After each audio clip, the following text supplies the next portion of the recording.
una idea, y es la de la divulgación y educación. Esa idea para mí me resulta fundamental. Es muy importante transmitir a la sociedad, al tejido social, lo que significa la biodiversidad desde el punto de vista científico y qué podemos hacer y qué debemos hacer para gestionarla adecuadamente.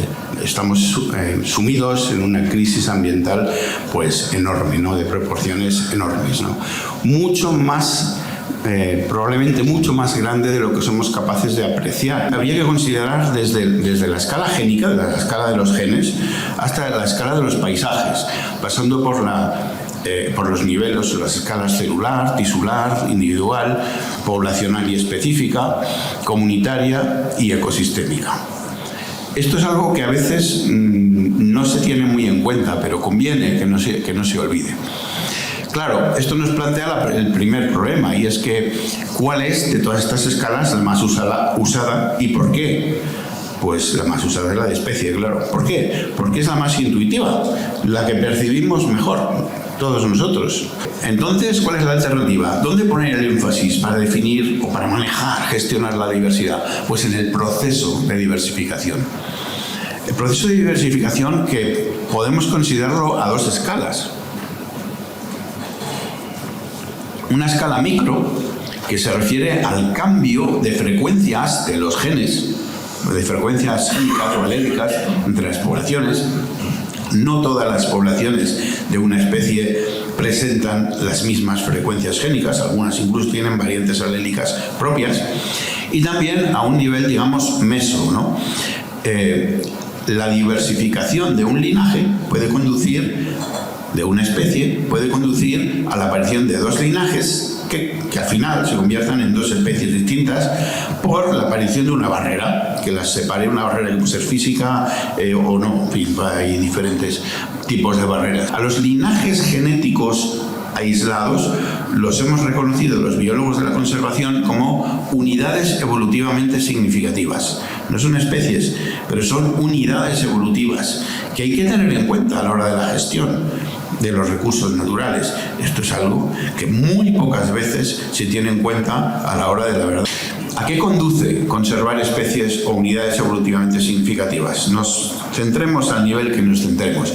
Pues obviamente, si queremos conservar especies, lo que tenemos que hacer es conservar la estructura poblacional de esas especies, con lo cual estaremos conservando la variabilidad genética, o al menos la mayor cantidad de variabilidad genética posible. A mayor, así dicho de una manera general, a mayor cantidad de variabilidad genética, mayor probabilidad de que las poblaciones se enfrenten en el futuro a las condiciones del ambiente cambiante, con éxito.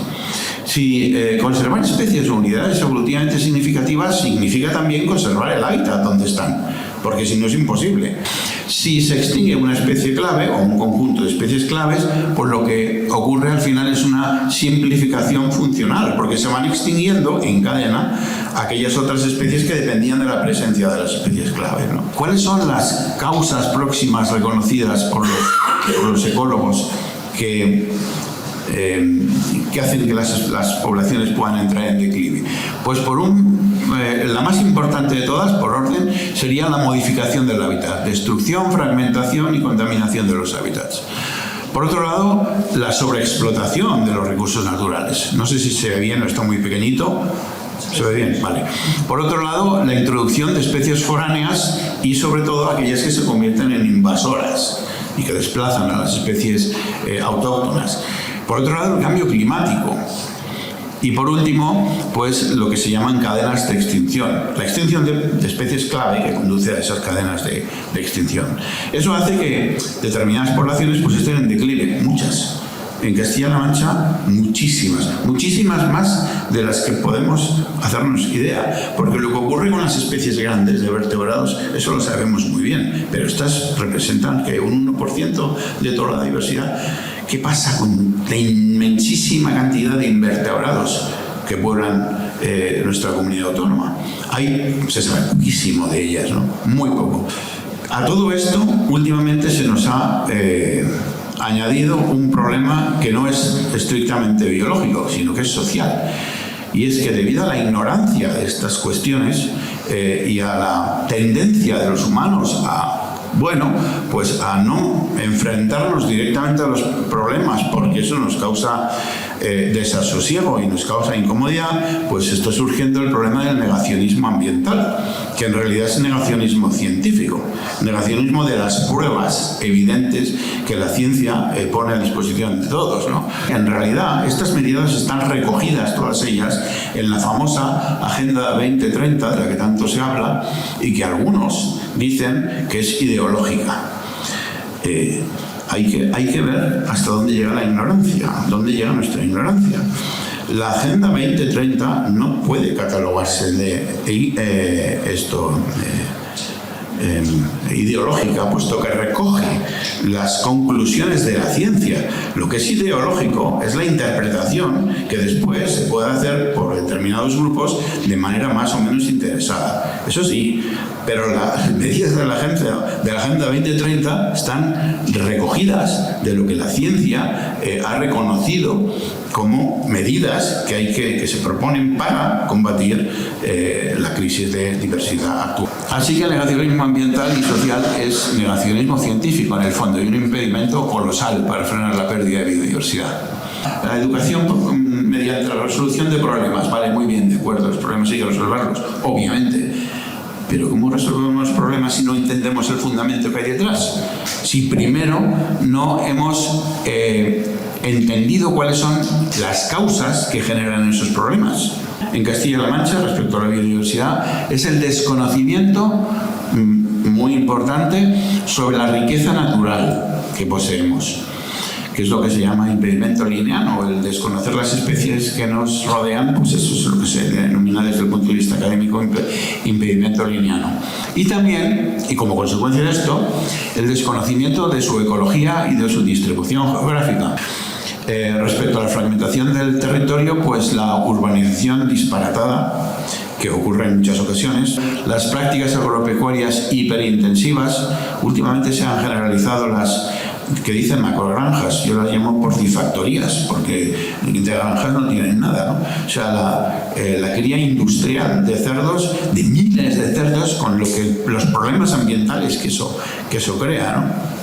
La proliferación desmedida de superficies de molinos eólicos y placas solares. Vale, vamos a utilizar energías renovables. Ahora lo vamos a llenar todo de placas solares y de molinos de viento para obtener energía renovable, energía no contaminante, con lo cual destrozamos el ambiente y con lo cual demostramos que no entendemos el fondo del asunto, porque se trata de seguir utilizando los mismos niveles de energía que nos han conducido a la situación en la que estamos, o se trata de pensar cómo podemos vivir sin utilizar tanta cantidad de energía.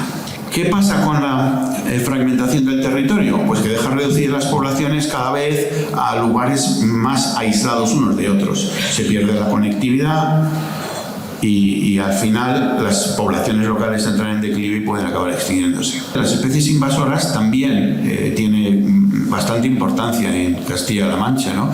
Dentro de las plantas, pues seguramente todos conocemos la uña de león, el jacinto de agua, el plumero, y cómo se han dispersado por muchísimos lugares. Dentro de los animales, el siluro, el pez gato, la percasol, el alburno. ¿Qué tenemos aquí en el río Tajo ahora mismo? Cuando antes había boas, gobios, barbos, incluso truchas, algunas truchas grandes, ¿no? Bueno, ahora lo que tenemos es esto. Peces gato y pescasol, básicamente, ¿no?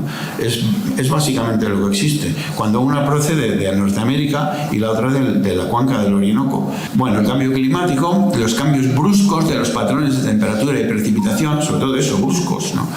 Producen cambios en la distribución de las especies y desacoples fenológicos en las interacciones. Tenemos bastante documentación ya del desacople entre, por ejemplo, insectos polinizadores y plantas, desde el momento en que las plantas florecen y el momento en que los insectos están allí para poder polinizarlas. En general, no hay una correlación muy estrecha entre especies de plantas e insectos. Entonces sí, ¿no? Pero este desacople fenológico produce efectos en la fructificación de las plantas, ¿no? En la contaminación aérea y lumínica, ¿qué problemas produce la contaminación aérea y lumínica sobre las poblaciones de invertebrados? Pues muchísimas.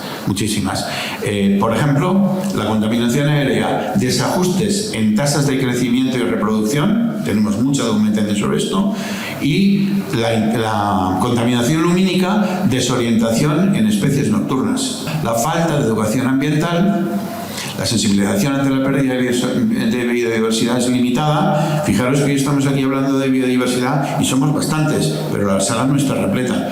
En muchas otras de mis charlas sobre estas cosas, pues hay 10 personas, 8, 6. O sea, es algo que no acaba de llamar, ¿no? Y el negacionismo ambiental crece cada vez más. Y por último, todo esto repercute en las políticas de conservación, que muchas veces no están bien fundamentadas en hechos comprobados, en la ciencia, sino que son más bien de prueba y error, ensayo y error, ¿no? Y están mal aplicadas, con prisas o sin suficientes fondos. Y esto reduce la efectividad de las iniciativas de conservación. Así que la solución de todos estos problemas requiere un enfoque integral que implique la colaboración entre los gobiernos, el nacional y el regional, no digo nada, que implique a las organizaciones ciudadanas y a las comunidades locales. Sobre todo, pensando en la sostenibilidad, los principios de la sostenibilidad, que hoy día están muy bien desarrollados y muy bien tipificados. Lo que pasa es que hoy día se habla de sostenibilidad como se habla de la gasolina ecológica y cosas parecidas, ¿no? Que en fin, que no tienen pies ni cabeza, ¿no? Porque enseguida se asimilan los vocablos y estos pierden el significado original.